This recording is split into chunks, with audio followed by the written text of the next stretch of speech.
161st Street, Yankee Stadium. Swung on, hit in the air, to deep center, gets back, away back, she is gone!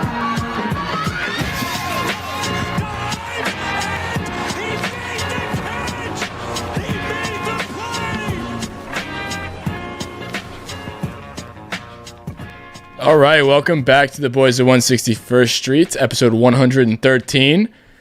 Yankees just finished a series against the Orioles. And you know what? A lot of great things happened this series. We did drop the last one in extra innings. Very exciting game. Very exciting game. A lot of good things to talk about. Some bad things we want to talk about too. First episode that we're bringing back rounding third. That's exciting. Rounding third is a nice little debate thing we'll save for the end. So if we're feeling a little light on topics, you know, that's because we're saving the good ones to the end. So stick around till that. So welcome back, boys. Today you got Luke, Chandler, Murph, and Damon. Yo. How we doing? Feeling good. So good. We're doing. Well said. If you guys are noticing, Murph has a Trenton Thunder. Is that Trenton Thunder hat? Trenton Thunder. Adirondack Thunder, baby. And if you're listening to this on the podcast only, if you're audio only, you might want to switch to YouTube because Murph is going to be switching his crazy hats around, so keep an eye out for that. But, you know. Running counter. We need to add that to the stream. How many hats is Murph wearing in a stream? I'll make that happen. I'll make that I happen gotta next get some time. more hats. Huh? I said I gotta get some more hats if we're gonna do this. Jeez, you hear that? That's the sound of the city right there. We're no joke. It's the sound of the We're city. definitely no joke. We're right outside. It is kind of ridiculous, though. But anyway, let's get into the news.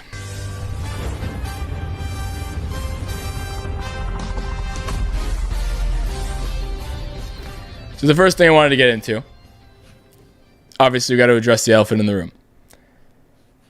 Aaron Judge is very clearly hurt, and I noticed that he was hurt when, you know, Boone was saying all the stuff. He was saying, "Oh, he's just dealing with nothing in particular. You know, we're just resting him every chance we can get."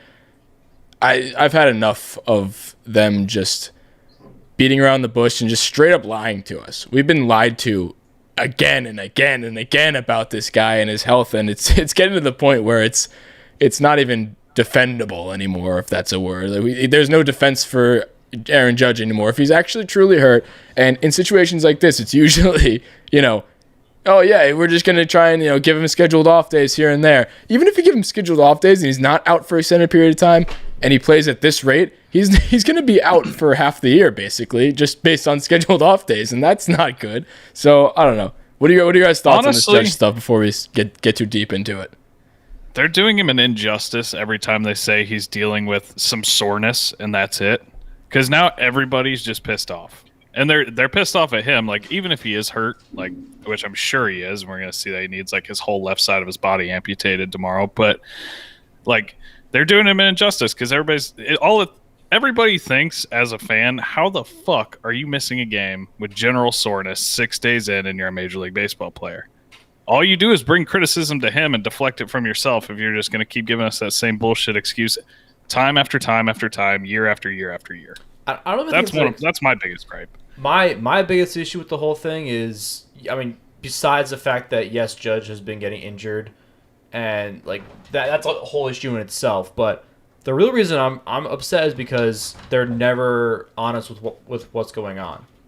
Like, why can't they just say, hey, Judge is not feeling great, we're taking day to day, and he might be out a week or so. Instead of just saying he has an off day, and then saying, oh yeah, we're just resting him, and then the next thing is, oh yeah, like, he might not play over the weekend. Oh yeah, we're just taking it easy. Oh yeah, he's hurt. Like, there's such a progression to this nonsense of him. It's just a consistent lie, just too. like, yeah, there's a process of them. We've seen this song leading and up. dance before. Yeah, this is not news. It's like they're not tricking us at all. Like we've seen this exact progression. They're just before. leading up It's to just, letting that's us why down. I posted injury. this morning, and I was like, I'm just waiting for a Judge to be announced to be on the IL. And to be honest, he's probably going to make an IL trip to the 10-day IL. By the time you guys listen to this on the podcast after tomorrow morning, he probably already has been announced to the 10-day IL. There's no chance in my mind, just based on the way that this has been treated before and just the, like you said, the progression that we've dealt with before, there's no chance he's scheduled in that lineup against the Rays tomorrow. I think, and especially because that scary turf, you know?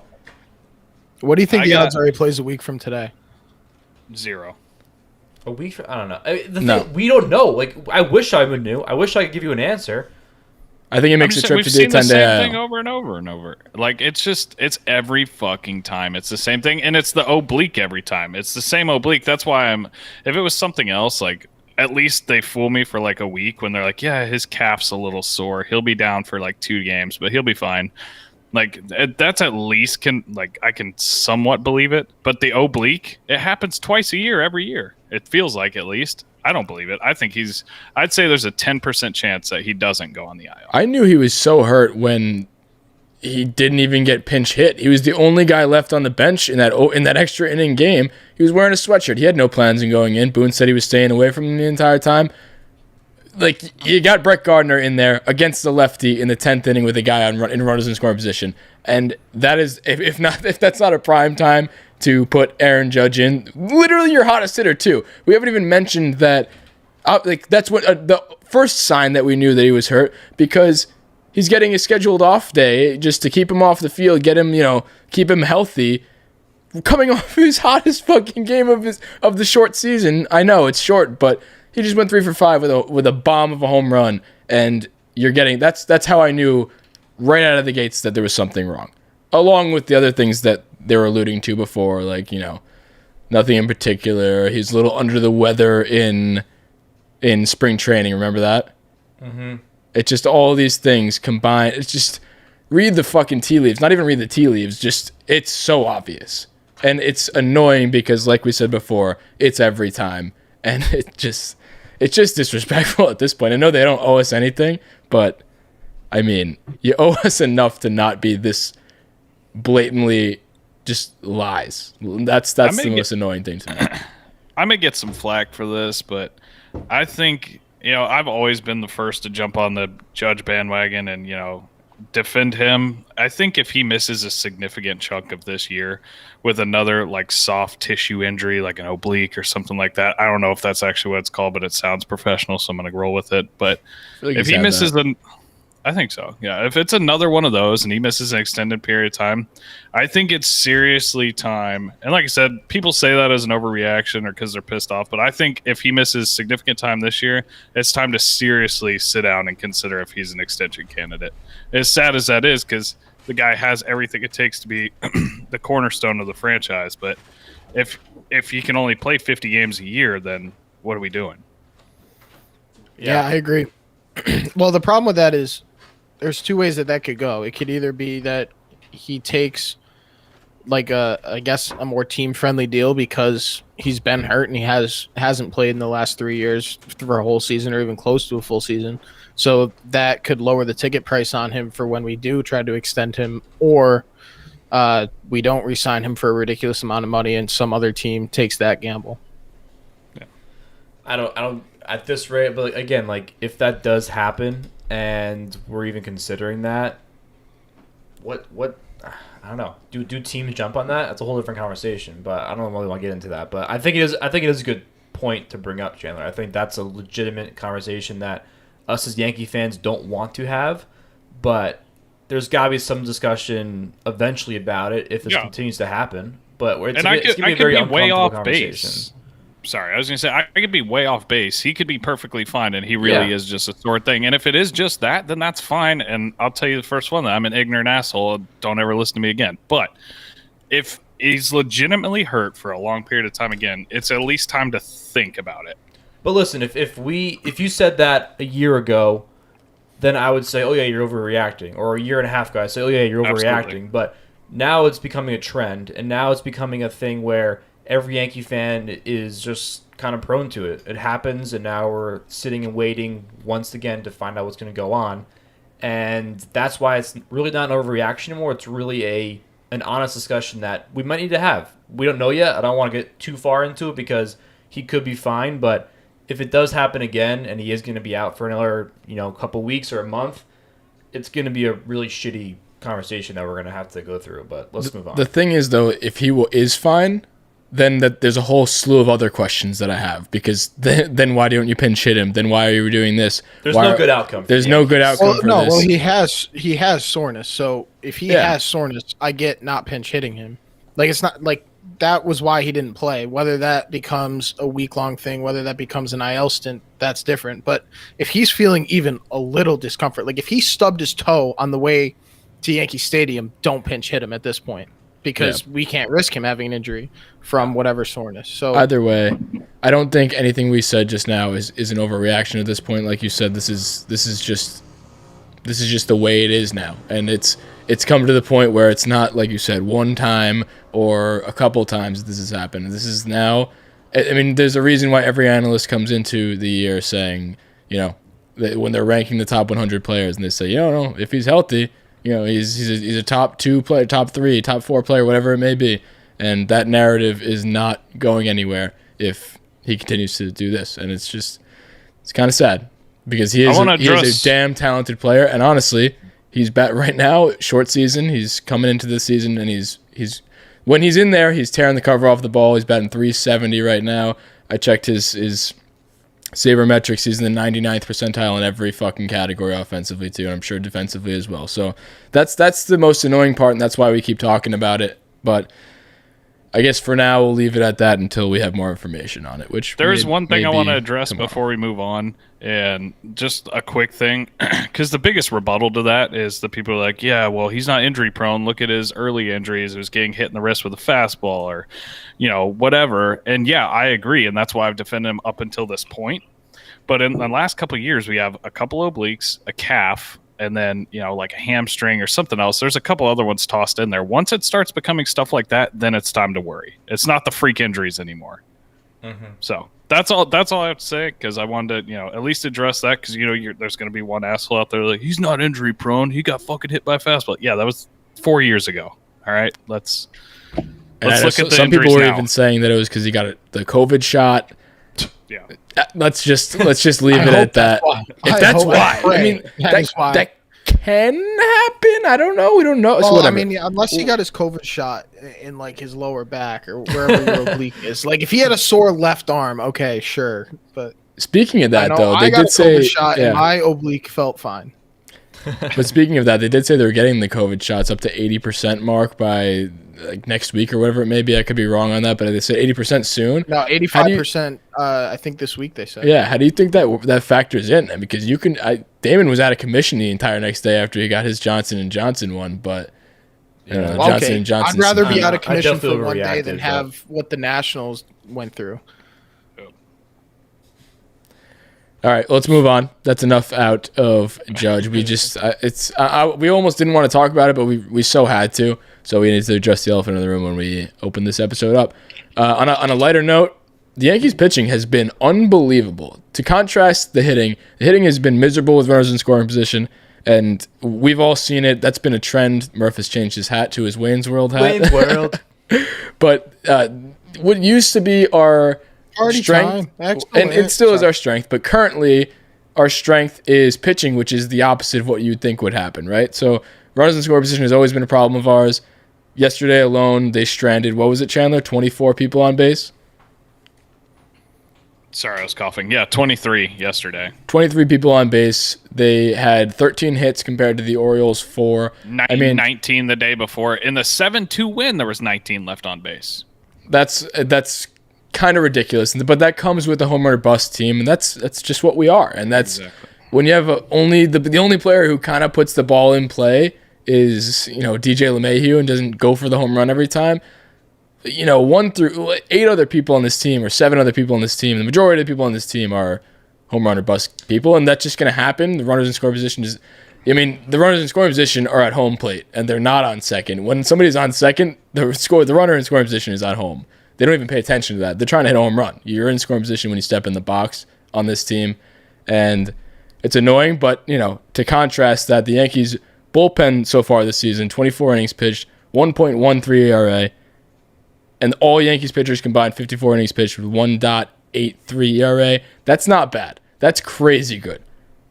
Very good. And think of what's inflating that is a guy that we thought has the capability of being a 2 or 3 starter. The reason that's even that high, and I say high, but that's relatively speaking, but I mean, the reason it's that high is because of Domingo, and his start wasn't even that bad. It's not like he gave up 7 in the first inning. He gave up 3 and scattered some hits, and, you know, a couple of home runs hurt him, but all in all, this pitching staff's been fucking lights out. And it's the guys that you don't expect, like the Nick Nelsons, the Mike Kings. That's what's kind of made it cool. I don't know. That's what it's fun for me to watch. I don't think it's sustainable, but at least to start the year, it's pretty fucking cool to see the guys like that going out there. You mentioned sustainable. I have a question about that. So my question to you, Murph, is what do you think is more sustainable? The bullpen pitching this well or the starting rotation pitching this well? I would say that the starting pitching is a little more shaky only because of the injury potential between Tyone and Gleyber. Like, I feel like the starting pitching is a little more fragile, strictly because of injuries. With the people in the bullpen, not a ton of injuries. Plus, Britton's not even in the bullpen, and they're already pitching wonderfully. So, forgot about Britton. I really think that the bullpen is going to be great. I think they're pitching better than expected, obviously, and maybe they're not going to be able to sustain the same way they've been throwing because pretty much no bullpen in baseball can. But the starting pitching, I think when they're healthy, can pitch as well as they are. However, the injury factor really scares me. Yeah, I'm going to agree with that, but for a different reason. I think it's more so the fact that the guys in the bullpen right now, the young guys at least, I think, two guys, Loaizaga and Sessa, are two guys who have been impressive recently.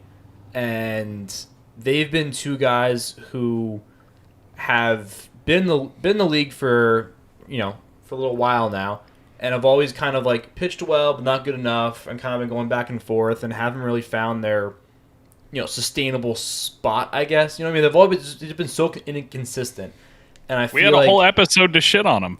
Yeah, and I feel like this is the time. This might be the year where they break out and become consistent relievers, and having those guys as reliable people just adds on to the main arms in the bullpen, like a Britton when he's healthy, Chapman, Chad Green. Those guys have already proven themselves. But when you add in two other guys who are going to prove themselves or can break through, and then add young guys like Nick Nelson and a Mike King who can come in, that's really, really fucking good.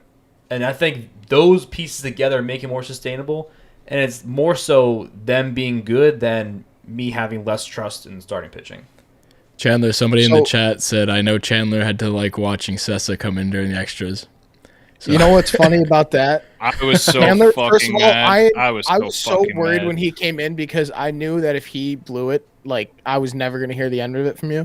But I got a text in our college buddies Yankees group chat from our good friend Joey Trafari, which said, Murph, your boy looks great, Sessa. And I just felt wonderful. I love when he pitches well. I'm not going to say he's the best guy in the world, but I love when he pitches well. I mean, my hat's off to him. He looked great. I'll be the first to admit it, but I don't think he'll. If he does, you know what?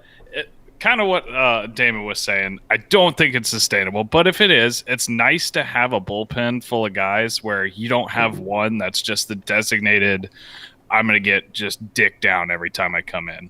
Hey, we're losing by 10. Sessa, go out there and let him just. Yeah. He's usually the punter. The end of time.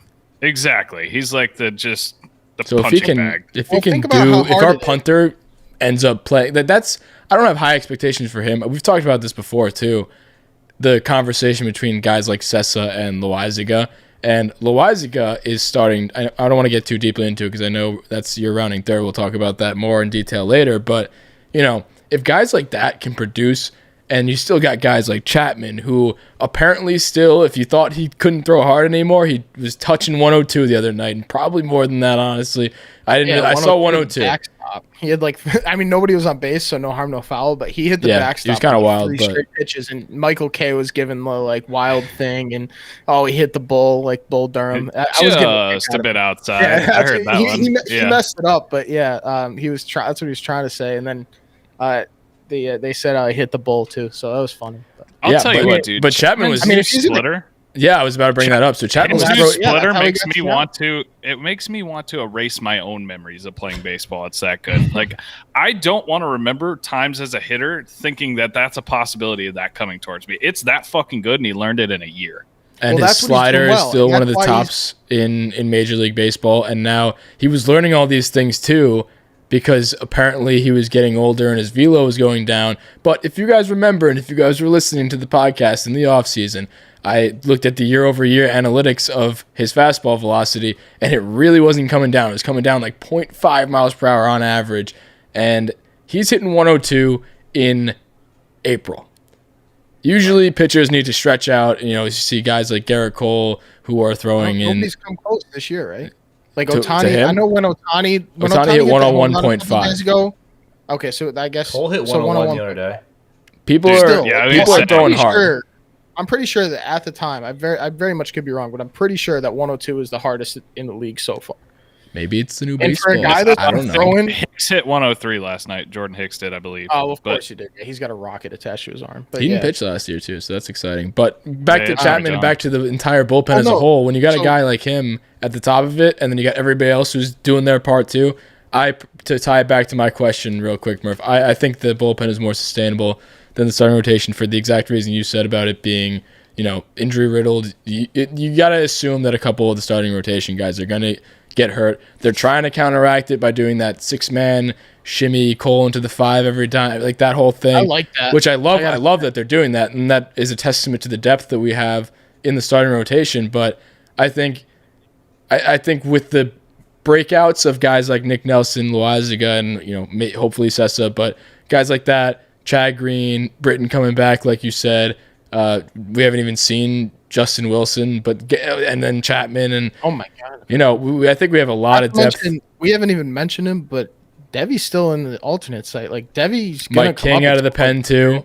A lot of and good, I don't know lot if of good he's gonna be names. coming on the So, starting rotation without I have a injuries. Like, if question. everybody- What Yeah. the fuck was sending down Michael King and not making a correcording move? This dude just Well, came yeah. out. So I was actually He just about to ask came that there too. and retired 16 straight through 5 plus 6 fucking brilliant innings. You send him down, okay. If you're gonna justify it by he's gonna get some rest. He's not gonna be an everyday bullpen arm. Fine. How the fuck do you send him down and not bring anybody else back up So I after an thought it had outing like that? something- I thought it had something to do with the Odor trade, but clearly it didn't. Like Odor, No, they cleared somebody not else gonna be- off for him. Tyro, Right. I think.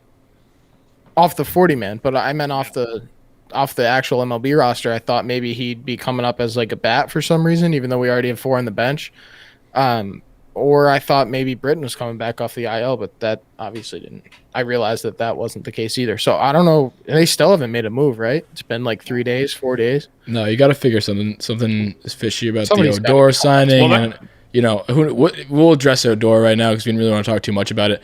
I feel like it's a nothing move. I don't really give a shit about it at all. Who cares? It's Odor. Maybe it's just depth, and you got to believe they want it because of the whole, he's got some pop and he's a lefty bat, so they're just stashing as many of those guys as possible.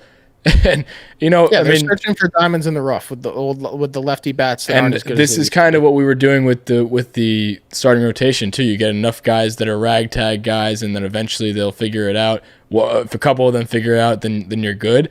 Right now, we have carbon copies of the same player in Dietrich, Odor, Jay Bruce, and Mike Ford. Those 4 guys. I mean, if you get enough of them, you got to bench bat somewhere. I guess that's just another one in the mix there. He's literally Dietrich. Like if the Rangers re-signed Dietrich and dropped Odor, we would have signed Odor and traded for Dietrich. Like they're the exact same player.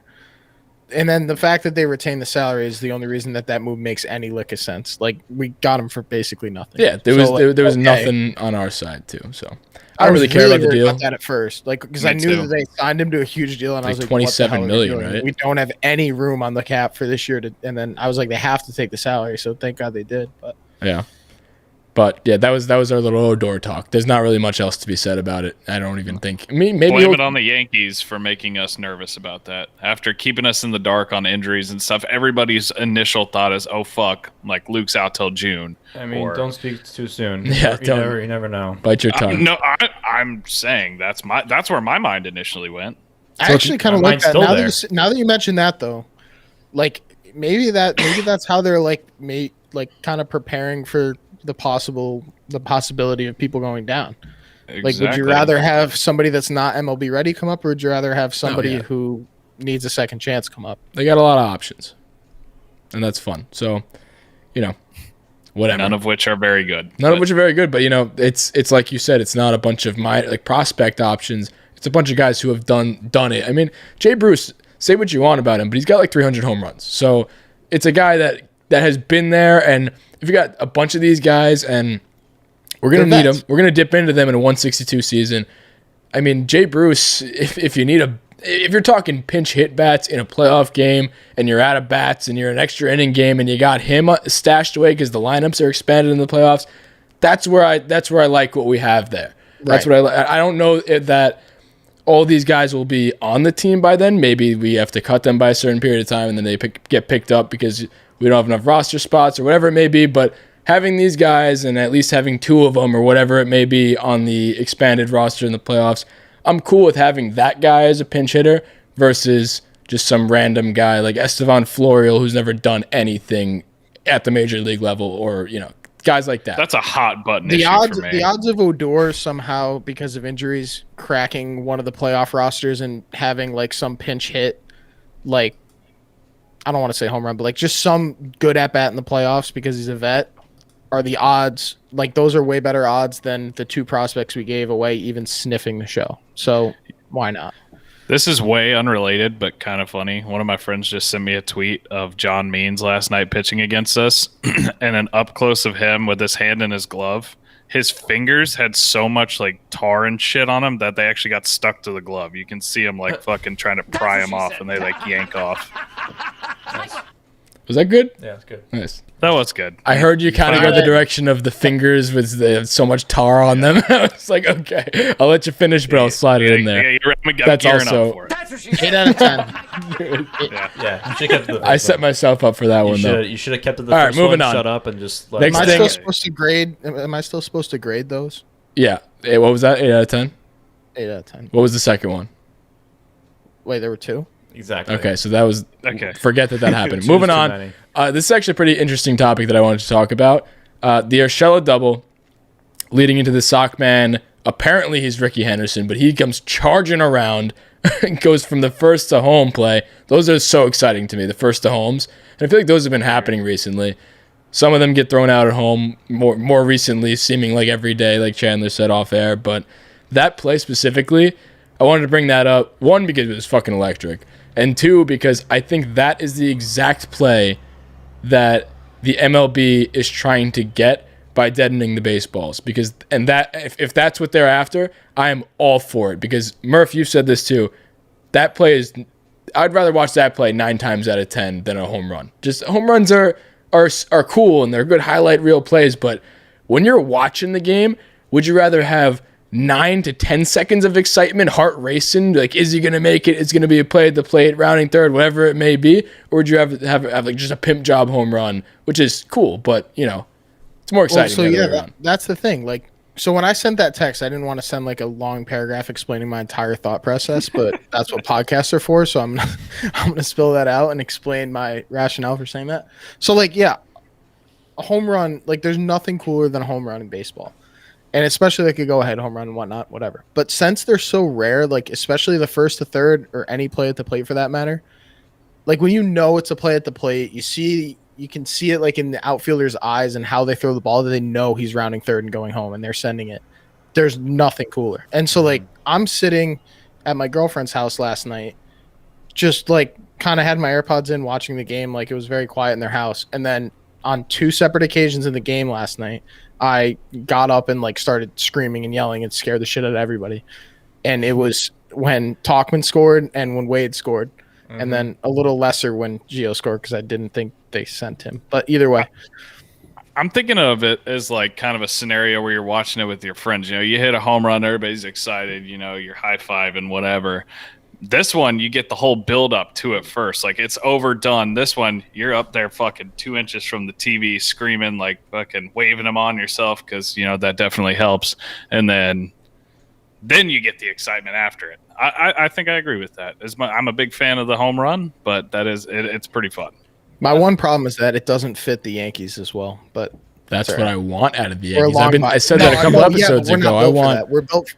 We're built for the long ball, so it doesn't. It's not advantageous to us. Apparently, Tauchman is just our pinch run guy. He already has, not including that. Remember that other play where he obviously he got sent home, questionable play there a couple games ago, but he had 2 steals. He stole second and he stole third, and he's like leading the league in steals right now, and he's just not even an everyday player. He's a pinch runner, and has he even had an at-bat this year? I was gonna say I don't think so. I don't think so. And you know what's funny too? I looked at the analytics or the sabermetrics, and he's like 50th percentile in sprint speed. So Murph, he must be one of those he's good an unbelievable jump kind of guy, acceleration, whatever it is. I think he's like close to 90% on steals. Like He's I a know really he's good over base 80. runner. Yeah, he's a good really stealer good. too. I've seen stats like that. He never gets caught. I think it was 82% they were showing. So when he first pinch ran, not last night, but the game before when he stole second and third, when he was on first, they showed his like stealing percent, and it was like 82. I think it was 15 for 17. And then he stole second, stole third. And then, did he steal? No, it was second and third. He got sent those are home the only two on he a had this year. sac He hasn't fly. gotten thrown out yet. No, he got sent home on a sac fly that he. Right. So he shouldn't only have has the gone. 2 stolen bases. Yeah. Speaking of which, should he? so- Do you guys think they should have sent Gio? 17, Side note. Yes, I do. 100%. I think they should. I was surprised they did. You have to. I don't. I agree. The Orioles outfield, none of them have good arms, and the throw that he made, what's his name, Solarte, Santander, whatever his name is, that was a pretty good guess. I'm not gonna lie. Close. And that was a dime. Like that throw could not He's have never been making any that better. throw again in his life. No way. He makes that throw 2 out of 10 times. And I mean, did it Gio was- get a bad Not jump? even. No, but Did Gio get a Gio's bad not the jump? fastest. Gio's just slow. He's not the 10 fastest guy in the yards. world. Gio's not the All fastest right, guy he in the was world. only out by that much because it was a dime. It was a great throw, but he It was also wasn't shallow. He wasn't even on the screen. That's what I'm saying, dude. He had to have gotten a bad. I haven't gone back and looked at it, but he had to I have mean, it was gotten a bad shallow. jump. It was a shallow fly yeah. ball. It was a shallow fly ball. Gio's not fast. It was a perfect throw. Like anyone's gonna be out. I don't know. I personally think I would have. I understand why, and in hindsight now, I say yes, send him. In the moment, I was pissed because I personally was setting up the scene for Gleyber to make up for his shitty error, which we'll get into in a second, rounding third. But I mean, I don't know. I don't think there was. I think it was way too shallow. I think you're giving up the game as much as you're saying, yeah, take a shot. There's no 1 out left after that. You don't even know what's going to happen there. This is your opportunity to go after it, which I do get, but you're also taking away the opportunity of a fresh set of a fresh count with a good hitter up at the plate. Bad fielder, good hitter. Okay. That's why if the ball was hit a little further, then we're talking, yes, hell yeah, send him. Now, because it was shallow and it's not a fast guy at third base, that's what's making me think it's not a surefire, yeah, you should have sent him thing. I'm still with you guys. I think I would have sent him, but I really think I'm a little upset that they took the bat out of Gleyber's hands because I think he could do it. I think he could have made up for it too, and that would have been big for him. See, I'm not mad. I'm just surprised that he was so like it was not even close. Like I expect a major league player in that situation, if you're going to go, to at least make it a play. He was fucking hosed. It wasn't even remotely close. He's not that fast. You can't blame him for a good I'm not throw blaming and him. I'm being just slow. saying it threw me off. The only control he has Here's the over thing. that is taking off a little earlier, and that's the only thing that's not gonna make a difference. Here's the thing. See, even First Keith of all, Spirit everything says, I don't Damon think you said take the is bat out of his absolutely hands. right. See, he What gets did it. you say?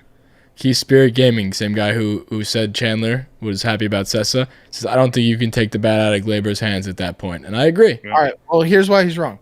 Because, and you're wrong. Because, first of all, everything Damon said is absolutely right. But the odds of him being safe on that play, which basically you're betting that Santander can't make a once-in-a-career throw, which he basically did. Like, Santander does not have a plus arm. Michael Kay was saying that through the whole inning. He's like, Santander has a below-average arm. Everybody in that outfield had a below-average arm.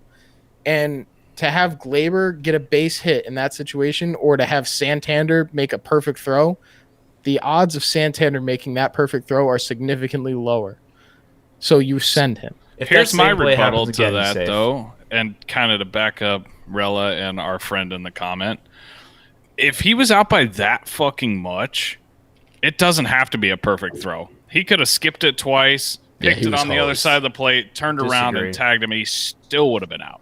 Disagree. There was something off on that. Uh-oh, that hat just change. doesn't make sense. Uh-oh. Sorry, I keep forgetting to change it. Yeah, I know. He's got a couple more hats, so.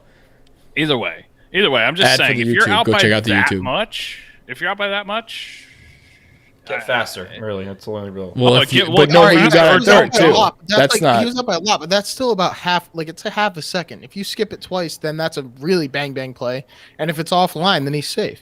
All I'm saying is Santander. Listen, I would have sent him. I would have sent him, but there's the argument to be made. If a major league player, you should be able to throw a shallow fly ball home, even if it's not a laser beam. You should be able to throw it accurately.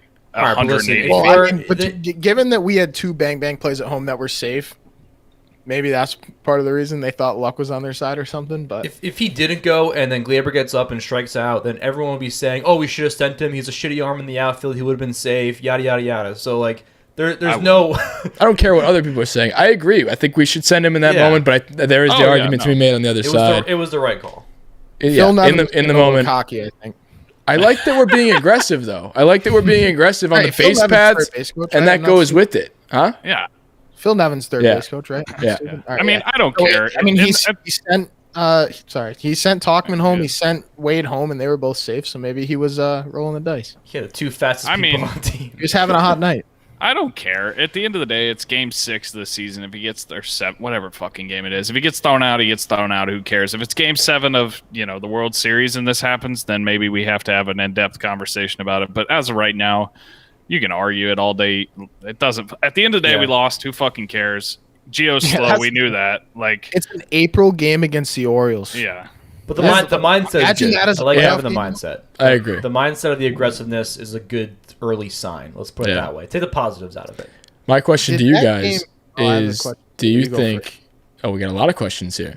3 questions. What got you on the nice list? Bad question. Bad dad joke. My real question was, is Tauchman faster than...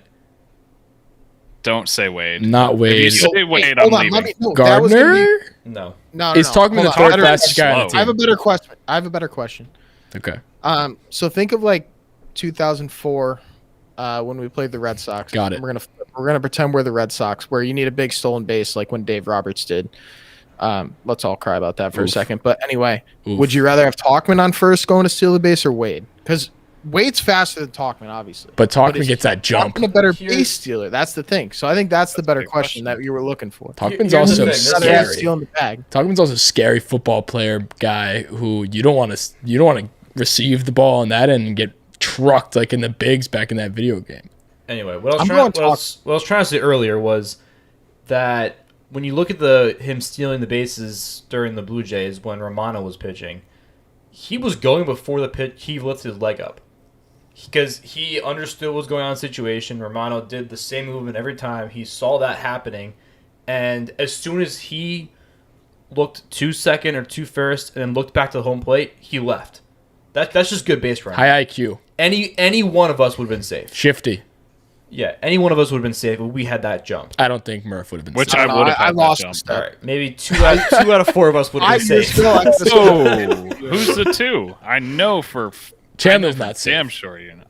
What? We're safe. Yeah, I'm saying, yeah. I'm faster than Chandler. Get out of here. Oh, Yeah, my no. God. All right, no. better question, honestly. Who do you think wins in I a have race, 14 Murph or Chandler? bases That's a my question for senior for the comments. Leave a review, 5-star review, and in the comment of the review, say who you think would win in a race, Chandler. Dude, I'd I'm love to wearing see a that. fucking Nike hat. This just screams. Speaking of reviews, I'm as good once as I ever was. speaking I'll of smoke reviews, you guys didn't do the job to get to 225, to which I would have opened this episode taking 5 shots. Same rule applies. If you get to 225 by the next episode on Tuesday release, you got the whole weekend.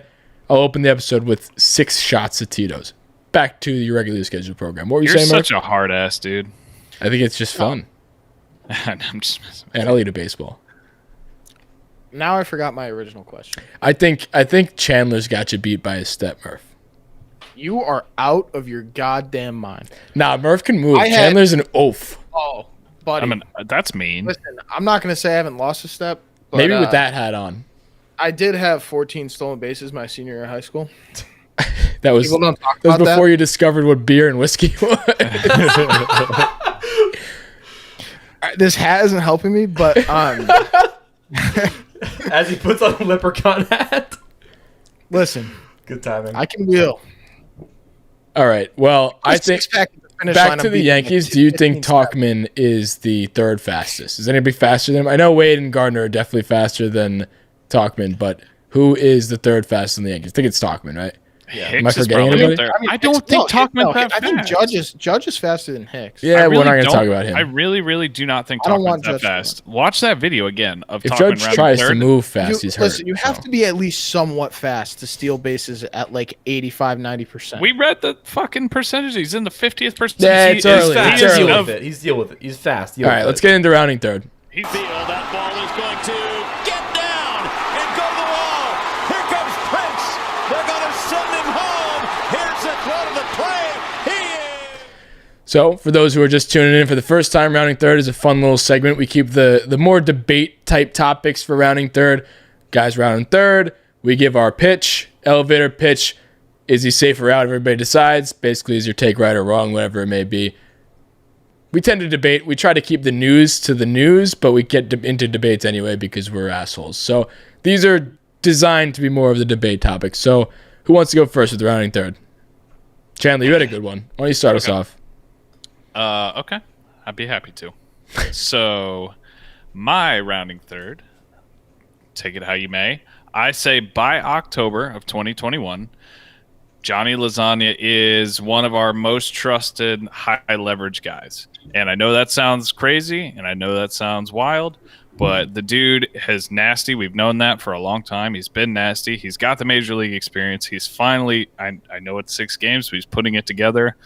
And the thing that resonates with me, I said it on the last episode, is that he's done with his trying to dot everything on the corners. That apparently there was that huge epiphany in the offseason. He talked to Boone and the management team and whatever, and they're like, hey, quit fucking around and throwing everything in the dirt, trying to get people to swing and miss. Your shit's good enough to play. Throw it in the zone, see what happens, and we'll go from there. And he's finally doing that, and he looks awesome. I think if he keeps that up, doesn't try to get too cocky, he realizes, like, hey, look at me. I'm pitching to a 0 ERA. I'm not, striking out as many people, but I'm making soft contact. I'm striking out a guy here or there, and I'm getting out of innings.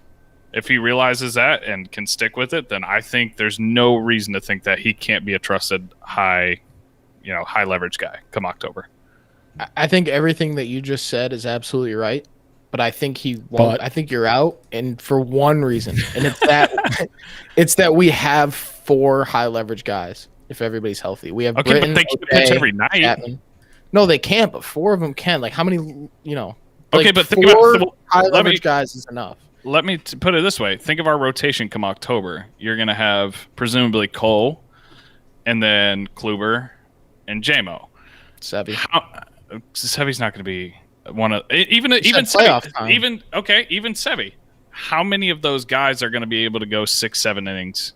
Cole. Oh no, I'm not saying. So you're like gonna that part. spend your bullpen. You're gonna spend your bullpen. Come game 4 or 5. Would you rather have a Chad Green? That I love Chad Green, but he's pitched 3 days in a row. He's fucking gassed, and you're like, hey, we can push him, or we have a different trusted guy. He's not coming in to close game 7, but I trust him to come in on a one-run game and give me a quality inning. That's what I'm saying. If you're saying he's our 5th best bullpen arm, if everybody's healthy, you're absolutely right. All I'm I can saying see is that. I'm not ranking him. I'm not making a trust tree here, like as Rella loves to throw out there. I'm just saying come October, he is a trusted high leverage arm. That's it. All right, Use I use him out as you may, but I mean, I think took about- too much stake in the most trusted. no. I'm saying one of the guys that kind of like how Holder became a couple years ago. Sure. Everybody fucking hated him, and they were like, "Oh my God, Holder's coming in again." But you look at the underlying numbers, and he's been lights out all year. Yeah, And he came last in, year did I was in the- pumping his tires. Exactly. Definitely. And I was a Holder hater, but I mean, under the surface, he was a damn good pitcher, and he sucked, and then he finally figured it out, and everybody had that bad taste in their mouth, kind of like Loizaga, and then he comes in and he proves us all wrong, and then in the postseason, they trust him in high leverage spots. That's kind of where I see him fitting in. So Loizaga is, like you guys said, a lot of potential. Always has been potential with him, and that's been the thing. Always just so wild, and that's what we hate. So it seems like he's toned that down, and so much so that I took a peek at the numbers for this season, obviously small sample size, as Murph always likes to say. 4 innings pitched this season. 26 years old, by the way. Very young. This could be a potential breakout guy, which is why I like this rounding third. I'm going to call you safe. Wait, what was the exact phrasing you had? The exact phrasing is by October of this year, the playoffs. Unless something crazy happens, but roughly playoff time. Jonathan Loaisiga will be one of our trusted high leverage guys. There's a difference between a good bullpen arm and a high leverage guy. And my why I'm going to call you safe is because they already put him in those spots in the playoffs, and we always got freaked out about it. And we're like, why is Jonathan Loaisiga in? That shows the trust they have him in, and that wasn't the punting games. And in his short time this season, he hasn't given up a hit yet, and he hasn't walked a single person yet. His whip is 0. And the walks is the big deal. I know. He doesn't really give up a lot of hits anyway. The whip is usually relatively not as high as you'd think, considering how wild he usually is, because the hits usually aren't very high because he's got disgusting stuff, But the walks are 0 too. And I know it's small sample size, but, it's what you definitely would like to see to start the season. I'd rather have this than him just walk everybody and give up a ton of hits and home runs. But, no runs, 4 innings pitched. He went 1 inning, 2 innings, 1 inning. He's a guy who can stretch it out and go more than 1 inning. He's a converted starter, and I think he's going to find a home. Another addition I'd put to your rounding third, I'm calling you safe, but I'll take it one step further. I think he finally finds a home in the bullpen this year, and they stop messing with him and deciding, are you a starter, are you not? I think he's a reliever, and I think he is that Chad Green, because now, like we just said, Chad Green's no longer a 2-inning plus guy. Chad Green has established himself as one of the 1-inning guys. That's your inning. That's it. I think now Loaisiga moves to that now. I'm going to take it one step farther, then your step farther, and I'm going to get really bold here. I'm going to round third. Hold on, we're getting pretty far. Hold on. I'm going to round second. I'm going to round third. I'm going to round home and do it all again. No, we were rounding third the first time. You're back to second. I know, and I'm going to I'm scoring from first here. All right, Talkman. I'm going to say by the end of this year, he's going to have a good enough season to where I don't think it's out of the question to where we're grooming him to be our next closer. All right, you're let's out take there. it easy. All right, so the first time, I said grooming. He's not in the next year or two, but by the time Chapman's gone in like 4 years. Chapman's gross. The first two. I'm not talking about that now. I'm tying this into last night. The first two that we mentioned were safe. So the first one was safe by a mile. Why are you putting up two fingers like that? Sorry. So weird. Sorry. That's some serial killer shit. Dude, first one you were safe on, Talkman, definitely. Wade, little closer play, but safe. And then the last take, that was Urshela. You were thrown out by a mile. Yeah. I do want to. He's got the stuff for it. Going back to the original rounding third, I'm going to agree with you. I'm going to call you safe because of the fact that it's a hot take. I'm not confident in it, but rounding third was supposed to be hot takes, and I'm going to agree with you in that criteria because I have been talking about Loaisiga a lot. I'm a big fan of Loaisiga. I think he has the stuff. I think he has enough to figure it out. And I mentioned previously in this podcast that I do believe this is going to be a breakout year for him. I think he's going to be a huge, huge force in the bullpen. And listen, if in the playoffs you're throwing who's hot and who's consistent and who's the guy. We mentioned Jonathan Holder. He was not our guy throughout the whole season, but he was pitching really well during that time, so we're going to throw him. And that could happen with Loaisiga. I think he has the potential to do that. So you're safe for now, and but because it's a hot take.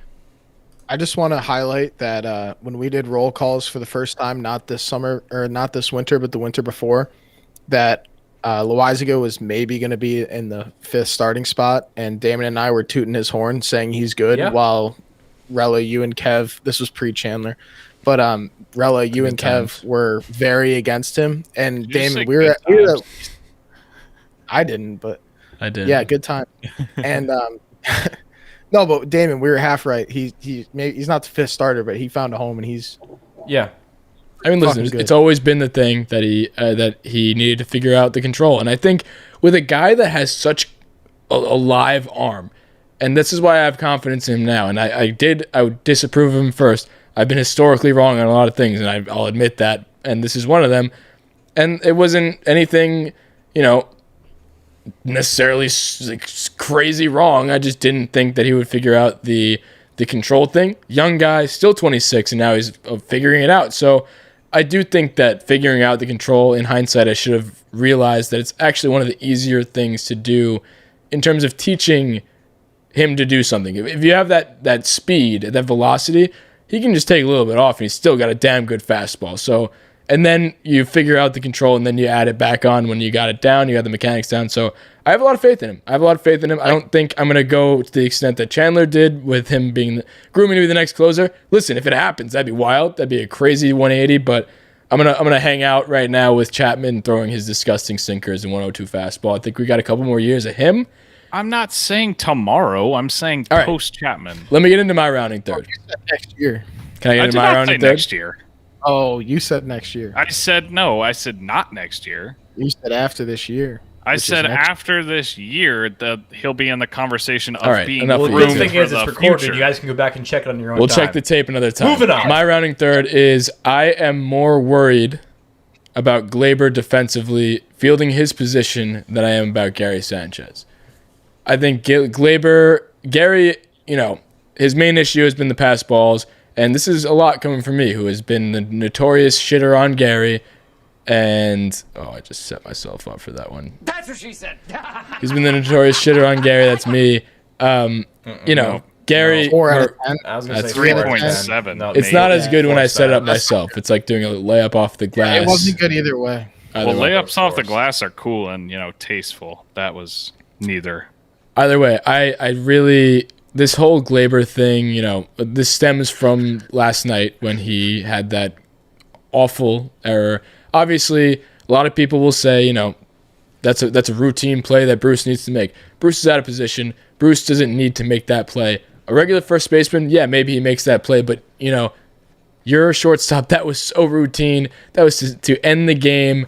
And when a guy is a backup guy playing pretty much out of position, Jay Bruce, you can't be doing that. You can't be doing that in general, but there's no blame to be thrown on Jay Bruce for that because you're expected to make that throw. He had all the time in the world. He could have just made the throw. He had him beat. It was just so routine, and it's not the first time. We've talked about it on the last episode, but it was a little too early to, it was a couple plays, so we didn't really want to, overreact to a couple plays, but there's the other plays that you see all the time, and he just doesn't look comfortable at shortstop. I don't know that he's a shortstop anymore. I was big on him being the shortstop, but, I think this isn't a new thing either.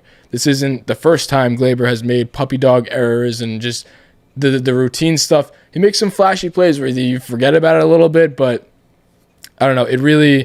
This isn't, I don't think, an overreaction to one play. I think it's everything we've seen from him. And I do think he's obviously young enough to figure it out, but at the current moment, I'm more worried about Gleyber fielding his position than Gary, because Gary, he shows the flashes of doing things. Yes, he has the pass balls, and I haven't looked at the numbers there, but it looks like he's cleaned it up so far this year. Again, that's an overreaction because it hasn't been too long, but Gary still has the rocket arm, and he can make up for it on that side, and he's looked pretty good at catching.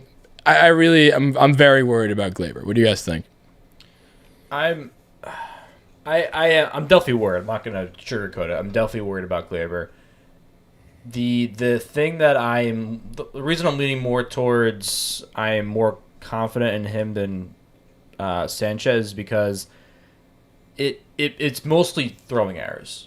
It's not like he can't read a ball in the dirt. It's not like he's having trouble picking the ball up and fielding a clean ground ball. He's had some trouble with that, but majority of his errors this season have been on throwing. The two most recent ones, it was the one to Jay Bruce that was a scoop, and Jay Bruce missed it. It could have gone either way. And then obviously the one against the Orioles where we lost the game. But that it was a routine ground ball. He fielded it and then just botched the throw completely. And that's why I don't know. I keep saying he's gonna figure it out, but then I go back and forth because he's gonna figure it out. I don't know. It's a routine ground ball. That's not you can't miss that. But then he goes out and makes this incredible play at shortstop where he scoops the ball in the backhand, turns around, and throws guy out at first base. So I'm conflicted. So I feel like I'm gonna go with out, but on a very, very, very slim decision because I still have a little bit of faith left in Gleyber. Sanchez has been looking a lot better, but I don't know. I'm still not completely out on Gleyber Torres because of the fact that it's mostly just these little tiny throwing mishaps. Dude, but my counter to that is, when is the last time that a ball was hit to shortstop and you didn't hold your breath? I think the last time that happened, a different guy was playing shortstop. I think Didi Gregorius is the last person where you actually felt a sigh of relief. It's like, okay, game's over. That play, the game literally would have been over. No. Either way, that lost the game, right? That didn't give up the tying run. Game was over after that. Yeah. So in that moment right there, Didi Gregorius is over there. I'm like, okay, we can pack it up. I can go grab another drink or something like that. This inning's over. Whatever. That would have been the last out. I knew we had more time I need to keep watching. I was on the edge of my seat more so than I was, at any other point in the game, because I just don't have the faith in him. And I think, like I said, the last time a ball was hit over there, I don't remember since Didi that I've felt confidence that a routine plays, I agree with that, but I also don't feel confident when there's a guy pitching the dirt all the time. You have Gary Sanchez behind there. He still hasn't gained my 100% confidence either. So, and that's a much more important position on an every pitch basis. That's every single pitch is going in his direction. You're safe. Oh, sorry. I was going to say you're safe to me, but like on replay, on a challenge. You're safe to me like the Orioles game the other day when he was actually out, but he was called safe. Because I think a couple weeks of Gleyber playing even just slightly below average shortstop, I disagree, but he's been so bad to start the season that every time a ball's hit anywhere near him, my heart sinks. And that's not an overreaction. Like, he doesn't, even the routine plays that he does make, they're not clean. It's not like it's smooth. It just looks off. So if he gives me a couple weeks or a month of average shortstop play, then you're out. But as of today, I will give you the challenge coaches overturned safe because of that. I agree. I think it's a bang bang play. I'm not going to say whether I think you're safe or out. I think that there's legitimate concerns on both sides, but I will mention that it's pretty concerning. All right, it's not a cop out. Okay, I'm just pick one. Goddamn it! It's the entire show. All right, dude, you're safe. Whatever. Nice. The point. No, fuck you. You're out. That was a really nice. I'm just kidding. No, but the point that I wanted to make is that it's really concerning that 2 out of the 3 most important defensive positions in baseball are complete liabilities for us. Yeah. Like, I would consider shortstop, center and catcher, field, shortstop, and catcher. And I honestly think center field is 3rd out of those 3. So you could argue that the top 2 most important defensive positions, we have like really, really inadequate defensive players on both of those ends, which, I mean, there's not a lot of holes in this team, but that's certainly one of them, and it's a little bit concerning. But the only 2 spots that we have legitimate plus fielders at are right field and third base. All right, so 3 with DJ at second, but still. And again, I'm really like neck and neck with this. This isn't like a completely safe route situation. I agree with both sides, but the reason I'm going with the siding towards Gleyber is because let's just say both players, their fielding is at a 6 out of 10. All right, I'm just making a round number up in my head. Let's say both of their fieldings at a 6 out of 10. Wouldn't you want the catcher to be better? Every single pitch is going his direction, and most of the time, the big plays are going to be at home plate, pass balls, trusting pitchers. It's a more responsible position that you need someone who is more adequate to be there. I want a guy who's at an 8 at catcher. You can get away with a 6 at shortstop. So it's not the most direct comparison, but we are comparing them directly. That's the question, and that's the main reason why I'm siding towards Gleyber, is because of the importance of the position at hand that we're talking about. You lose a lot more runs on pass balls than an error at short, especially with nobody on.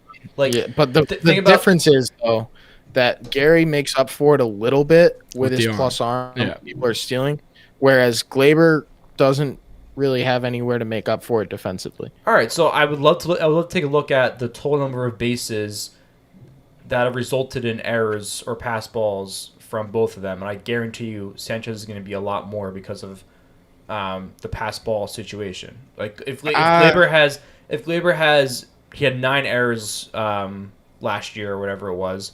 That's not. Let's just say it's 9 bases. How many pass balls did Gary Sanchez have? He had he had like 7, it was a lot. Like, so that's the thing, is that a lot of them are considered wild pitches. Like if it's not an expected block, so it's like harder to get a pass ball than it is to get an error. So in that sense, that's the same situation as a first baseman picking areas pass balls. But yeah, exactly. So same thing as Jay Bruce picking in baseball. In terms of what we would expect, like I think you're on the right track, except for that pass balls are actually kind of uncommon. But again, we're just bantering here, but it's a real problem. Well, no, the biggest thing the biggest thing in argument for Gleyber was what Damon was saying. They're throwing mistakes, which is a mental thing. Because you're going to tell me a major league player can fucking throw a ball across the diamond. A major league shortstop can. It's a mental thing. You can fix mental mistakes. If you don't have the technique and shit to block a pass ball, you don't have it. And it's hard to coach it at that level when you got guys throwing 103 in the dirt and you're trying to learn on the fly.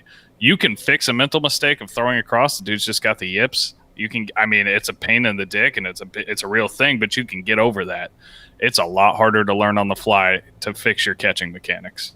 I was just going to mention that it's almost the yips. I didn't want to say he has the yips because dude, he does. The yips, like, I feel like the yips, it's got to be like really like blatantly terrible. Like Chris Davis had the yips at the plate eventually, like that bad. And he's not, I don't want to, like, he's not in that section yet where I would consider it the yips, but he's got like a subtle form of the yips for sure. One of my friends had the yips playing baseball growing up. He's a catcher, and one of the best catchers I've ever seen at that level. Could not throw the ball back to the pitcher. It was very funny. Just fun fact. Oh, I was terrible at that. I was a catcher too. It was so funny. That was my worst thing. I could throw the ball to second base with a higher percentage in the air than the catcher or than the pitcher.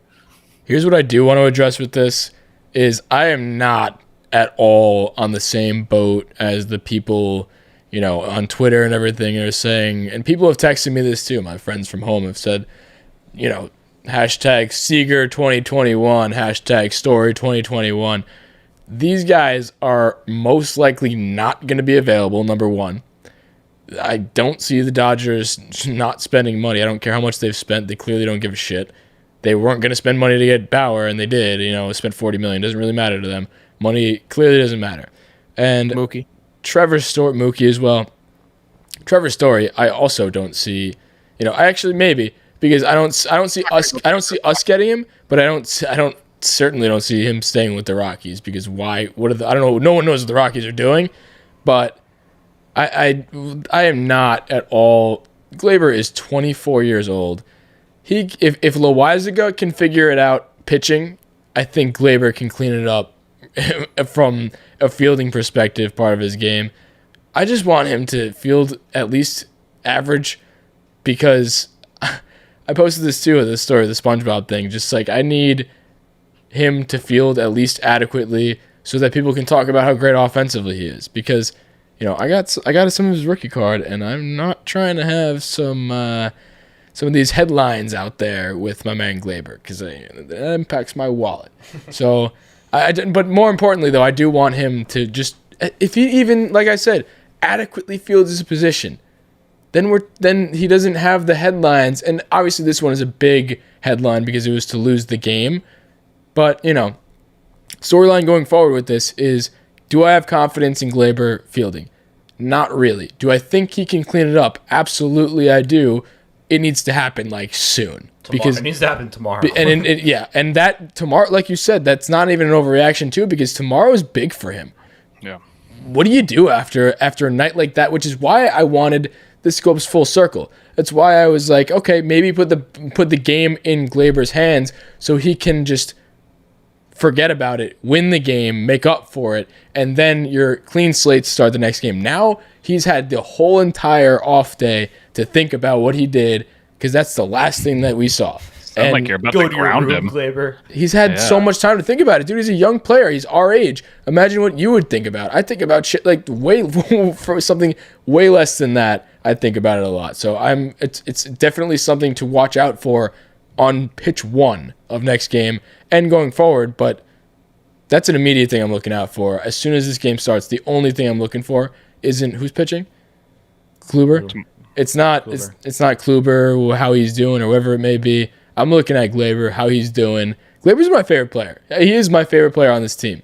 It's between him and Clint, and I really, really think I have confidence in him, but dude, something needs to happen because it's not looking good. Young player though. I think that comparison to if Loaisiga can figure it out, so can he. Because Loaisiga is 26 now, so I guess Loaisiga was 23 last year, I swear. But He was. No, that's he correct. aged a lot in those 4-pitch walks in the playoffs.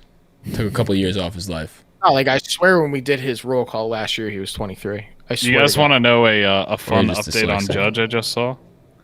And it is they just talked to Boone again tonight. He has no idea if Judge will be available for tomorrow's game. The game is in 15 hours. That means he's going not on the playing. 60 day. Yeah, no idea. That's the Boone translator. I saw a bunch of funny things. The Boone translator on every reply to it. I think the kid Gabe playoff Tanaka. He's very funny, but he always responds to anything Boone related, and he goes Boone translator. He's going on like the 20-day IL or something like that. That right there, that's absolutely. He said, "I have no idea if he's going to be available." He said, I'll find the exact words, but it was something along those lines. He Well, said, because upstairs hasn't told him the answer yet.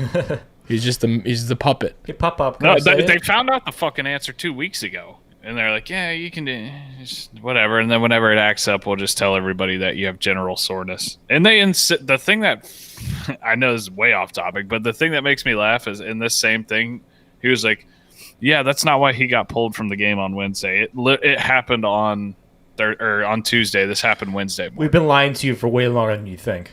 Yeah, no, it didn't. Yeah. No reason for concern. He just woke up with it. Like, yeah, They pulled what? Hicks too, just so we wouldn't catch on. Yeah, exactly. That's what they pulled because when they said that, Diversion. Poor core. It's like, One yeah, last he's thing on the got general Gleyber thing. soreness. Yeah, I have general soreness when I fucking open my fridge in the morning and I still go to work. Like, get your ass out there if it's general soreness. If you ripped I an doubt oblique, they that's one would thing. do anything physically for work. I don't do anything physically. One last be thing there. on the Gleyber thing. Do you think, because we forgot to talk about this too, would you put any stock into DJ being able to play shortstop and then moving Gleyber back to second? No. What about I Gio don't at mind short? moving Somebody in the back to- comments asked. Tyler Wirtz just asked that. Gio? So I don't mind No. seeing Gleyber move to second, but I don't. Gio DJ doesn't potentially have too. that great of DJ doesn't have that great of an arm for like a shortstop spot. So I don't really think. Could be in the same That's boat we really are now. Yeah. I would like, say I don't if you think were they're to reshuffle it, I would put Gio at short, Gleyber at second, and then DJ at third. If you had to reshuffle it right now. Short doesn't have the arm for third really either. Yeah, Well, I'm not into he's any of the played third at the reshuffle. big league level, and he's No, I know he well. has. But he's not a plus fielder really when he plays third. He's not a bad fielder. No, he's not a bad fielder at all. But That's I what I'm mean, saying. If you have he to was reshuffle, exceptional. you're getting better everywhere. I mean, not Look better at everywhere, but Gio. you're getting better. you're mitigating what Gio's good at. Gio's really good in the hot corner, and he has a cannon. So if you put him at short, he's still a plus fielder at Who you short. putting That's at actually third, not though? true. Gio does not He is have a cannon. shortstop. He throws. I saw it the other day. He throws like 83 across the infield, which is not that good. And since his elbow thing, he's throwing actually under 80 across the All right, infield. but right Gio's now. still I an amazing guess fielder. highlights are misleading, but either But way, I know what Gio- you're saying. You're taking Gio away from where he's good, basically. Yeah, like I think that if you I think move that Gio causes to more short, problems than you not. get worse in general in the infield. Yeah. But if we switch Gleyber and DJ, then it's kind of like a net even. Like it doesn't make us You're- worse, doesn't make us better. you're taking the two best infielders we have and taking them out of their position. And making them uncomfortable. Yeah. Right. Yeah. We that's- took Gleyber, who was semi-comfortable at second, more comfortable than short at least, and he's clearly very uncomfortable at short. So why don't we do it with everybody? Why don't we put, fucking Hicks at shortstop? I mean, he's a good fielder, so we might as well, No teams. Yeah. How cool would it be if like we could Saw just Garrett get a first. shortstop and put him in? Like if we could just have like 10 fielders and a DH, because like we need a shortstop, but we can't take anybody out of the lineup. It's very frustrating. He's got to learn how to fucking throw the ball. Are you talking about Wade? No. I'm talking about like Absolutely trading or signing a shortstop, like Story. Where in the hell? Oh, I did saw you the get biggest. Wade? No, because I don't know. I heard play talking about, like, shortstop. I saw. I can't remember who tweeted it, but I saw something about Biggest cap I've ever explaining seen. why we should trade for Story Oh. and move DJ to first and Gleyber to second, which makes a lot of sense until Voit comes back, because then you got to take either Voit or Stanton out of the lineup. Well, people were talking like, about trading Voit for Story. I don't think it's a straight up trade. That's I think for it's another It's episode. trading Voit. That's a big Yeah, no, topic. yeah, I didn't want to open up that can of worms, but just in general, I mean, it's frustrating that, like, in order to bring in a good shortstop, which we need so that we can move Gleyber to second, we got to get rid of somebody that we like. Yeah. I did see the biggest cap ever on Twitter the other day, and I literally put cap alert. I saw you like this. You know what I'm talking about. Somebody said, because I said it was a tweet about Wade being the best slider in the league, which he is. There's no debate on that. Somebody replied to that and said, if only he could hit, Gleyber wouldn't be on this team. And I could not. I laughed so loud to myself. That's just ridiculous. One, you can't just magically give somebody the gift of hitting. That's just not a possibility. And Yeah, Wade it'd be just, awesome if Wade I could just hit doesn't really and like this field and podcast run. anymore, I so wouldn't don't sit care. behind a fucking desk all day. It'd be awesome. Yeah, I mean, let's if he could hit like magically Gleyber, give then Murph. the guy's right. What? He's right. If he could hit like Gleyber could, obviously Yeah, you it's a can't just big give if. somebody that.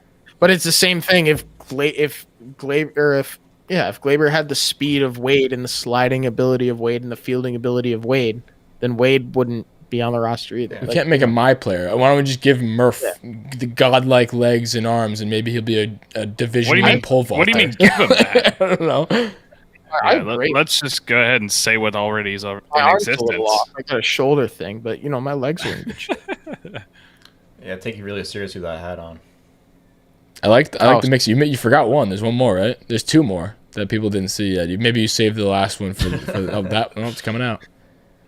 If you're listening to the audio only, Ready to hear it. I put my hard hat on for it. Yeah, if you guys are listening to audio only on the podcast, you might want to reconsider because Murph has some wild hats. This one, that looks like just a basket. If anybody's a hockey fan, I got a yellow Wayne Gretzky Jofa bucket on. So yeah, here's my rounding third. You guys were talking about it the last episode. I wasn't on to play devil's advocate, which I often love to do, but I don't hate Hicks in the 3. I don't love it, but I don't hate it, and here's why. So that's your rounding third hat, by the way. Every time you have your rounding third, you put it on. All right, so I got to bring this back to school. So I'm automatically out from wearing this hat because nobody can take me seriously. But so you guys were talking about how it was, DJ, then Judge, and then you wanted Stanton in the 3, right? Correct me if I'm wrong. What'd you say? Or anyone but Aaron Hicks. Yeah, go ahead. All right. So I think that Hicks is a good guy to put between Judge and Stanton. And I'm not talking about lefty-righty because I think that's bullshit, and that's not the reason that he should be in the 3. But Hicks is a really, really tough out. Like, it takes a lot out of a pitcher to get him out because he walks, he looks at pitches, he fouls pitches off. I don't know what his average pitches per at bat is, but my guess is it's like 5 or 6. So you have to put a lot of effort into getting him out. And if you have to save, ideally, DJ gets on, Judge, let's say he gets on. There's 2 guys on. You have to put in a lot of effort to get Hicks out, or he walks, and that really sets up Stanton. Whereas if you're putting Stanton behind Judge, it really takes Stanton out of it because, A, Judge can clear the bases just as easily as Stanton can. So you're going to have a lot of situations where Stanton's coming up either with a lot of outs or nobody on. So you're taking away that from Stanton. Whereas if he comes up, like if, say, Judge has a home run, who do you want up next, Stanton or Hicks? I'd rather have Hicks up because Hicks can get on for Stanton. That's the only thing that even keeps you remotely on the base path. Other than that, you're out. But I see what you're saying when Judge hits a home run and clears the bases. But I mean, more often than what's his home run per? Or strikes out with 2 outs. Like, say it's bottom up to the top. DJ gets a 2-out hit and then Judge strikes out. That happens all the time. I just don't like the idea of, and in the grand scheme of things, it doesn't really matter that much. Your starting lineup, your starting batting order is only your batting order one time through. So It doesn't really matter. But when it comes to first inning stuff, I'm going to have to throw you out because I don't want a guy. I don't want Stanton to come up, but with a double play situation, and that I feel like you're more prone to that with a guy who's going to walk. Because if there's somebody on, I mean, obviously. So would you rather have nobody on? I would rather have who? Nobody on? No, I would. I would rather have people on, but I'd rather have, I would rather have a base open. Like, it's the argument for him, and the argument for him in the 3-hole. Judge is more likely to hit a rocket and move a runner from first to third, which I know whatever. But maybe he hits a double at second and third. I feel like he's going to hit more extra base hits, and then you have Hicks walking to load the bases, and you have double play. Bam, inning over. Sure. But which I know that's a very specific scenario. I'm just saying he's more prone to a double play than Hicks. Stanton hits the ball in play very hard. It's hard. Yeah, I don't know why I did that. But Stanton hits the ball so hard that he really doesn't turn over a lot of double plays in the grand scheme. Like I feel like by having Hicks in the 3-hole, you're setting up the possibility for Judge to have somebody on from LeMahieu, and then Stanton to have somebody on from Hicks. And I feel like that's where Boone's coming from. It doesn't work that way though. Your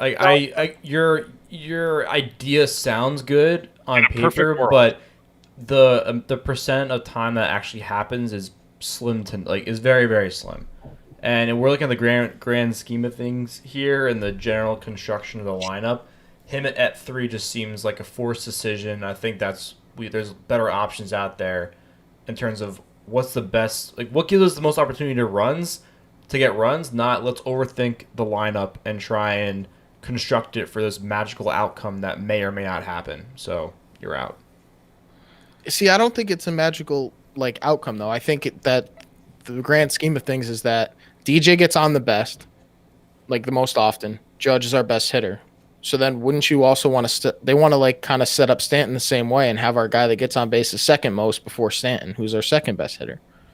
Which I'm also fine with having Gleyber in the 3-hole. I'm not saying that Hicks should definitely be in the 3-hole, but if there's a reason for him to be in the 3-hole, it's that reason, not because he's a lefty. Which they had Gardy hit 3 too, so maybe it is because he's a lefty, which I think is stupid if that's why. I think that's why. I'm trying to rationalize.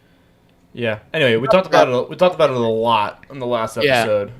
So I was trying to make that quick, but if you want to learn more about it, head to the other one. Add for the other episode. Subtle plug. I already said that too. I want him. I would prefer him to lead off. I know they would never do that, but for the same reason though. What? You want him in the leadoff for the same reason I'm rationalizing him at third. Well, third is the leadoff happens every single game. Not get on him base. Leading off in an inning doesn't happen. But when your second guy is the drive and runs guy, I don't know. Your second guy's drive and run guy. You have the potential for more in the third. I don't know. I mean, our 9 holes Geo, it is runs. Second time around. Either way, we talked about this a lot. We talked about it at length, and it's never going to change. I think they clearly have a plan with the 3-hole. It's going to be either Hicks, Gardner. I fucking hope it's never going to be Jay Bruce. If it's ever, I'm fine with Gardner there. Dude, Gardner's hot. He's got yes. Yeah, I know he's hot.